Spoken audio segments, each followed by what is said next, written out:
जिसने हुसैन के नाम पर मजाक किया, बोला ये महीना तो ढोल बीपी नाच गाना ताजिया बनाने की है।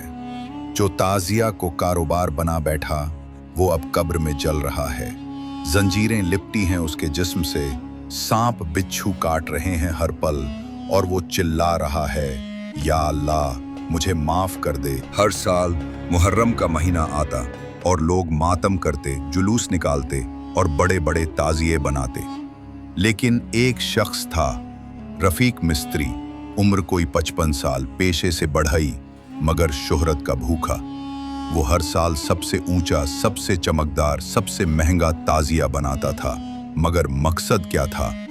न उसमें अल्लाह का डर था, न इखलास, बस दुनिया को दिखाना था कि देखो मेरा ताजिया सबसे अलग है। रफीक हफ्तों पहले काम शुरू करता।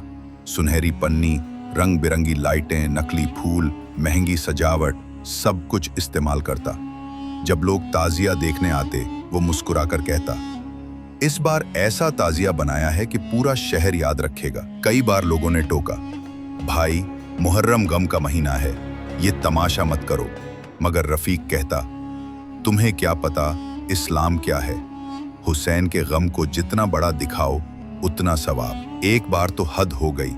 ताजिया बनाने के दौरान वो मजाक में बोल पड़ा, अबे हुसैन के नाम पर इतना पैसा कमा रहा हूं, ये तो मेरे लिए नसीब वाला महीना है। उसके साथी सहम गए। किसी ने कहा, रफीक भाई ऐसे अल्फाज मत कहो, ये बगावत है। मगर वो हंस पड़ा, अरे अल्लाह कुछ नहीं करता, इतने साल से बना रहा हूं, कभी कुछ हुआ क्या?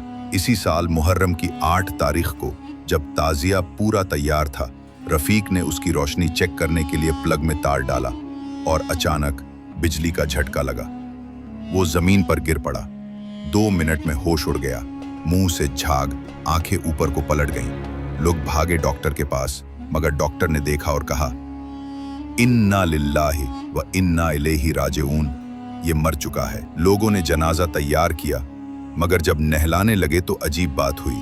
रफीक का चेहरा काला पड़ चुका था, बदन से अजीब बदबू आ रही थी, जैसे सड़ा हुआ गोश्त। कई लोगों ने मुंह फेर लिया।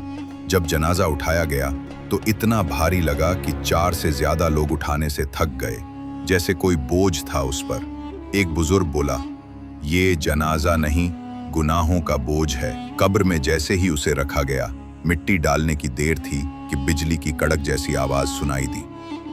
आसमान साफ था, मगर सबने सुना। उस रात उसके बेटे यासिर ने ख्वाब देखा, अब्बू की कब्र खुली है और वो आग में जल रहे हैं। बड़ी बड़ी जंजीरें उनके जिस्म से लिपटी हैं, सांप और बिच्छू उन्हें काट रहे हैं, और वो चिल्ला रहे हैं, या अल्लाह मुझे माफ कर दे, मैं मजाक करता था, ताजिए को कारोबार बना दिया।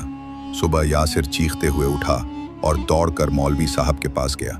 सब कुछ बताया। मस्जिद के इमाम बोले, कब्र का अजाब हक है, और जो अल्लाह के नाम से मजाक करे या शहीदों के नाम पर दुनिया कमाए, उस पर अल्लाह की पकड़ जरूर होती है। जो किसी अमल में दिखावा करे, अल्लाह उसे जलील कर देगा। उसके बेटे ने सबके सामने ऐलान किया, मैं कसम खाता हूं कि अब कभी ताजिया नहीं बनाऊंगा। हुसैन के गम को दिखावे का मजाक नहीं बनाऊंगा। अब्बू की मौत मेरे लिए सबक है। लोग रोने लगे, बहुतों ने तौबा की। कई कारीगरों ने ताजिया बनाना छोड़ दिया। ताजिया बनाना तो वो एक गुनाह बन जाता है। इस्लाम में हर अमाल नीयत पर है, और जब नीयत फासिद हो तो अमाल भी जहन्नम का रास्ता बन जाता है। मुहर्रम का महीना गम और सब्र का है, न कि तमाशा और कारोबार का। हजरत हुसैन की शहादत पर रोना ईमान है, मगर उस पर कारोबार करना गुनाह अजीम है। जो शख्स ताजिया बनाता है वो अल्लाह की पकड़ में आता है। मौत से कोई नहीं बच सकता, मगर मौत के बाद कब्र का अजाब हर उस शख्स के लिए है जिसने दीन का मजाक बनाया। अल्लाह देर करता है, अंधेर नहीं। जो आज हंस रहा है गुनाह करके, वो कल रोएगा कब्र में, और तब न कोई मददगार होगा न कोई वकील, बस अल्लाह का अजाब होगा, सख्त, दर्दनाक और हमेशा के लिए।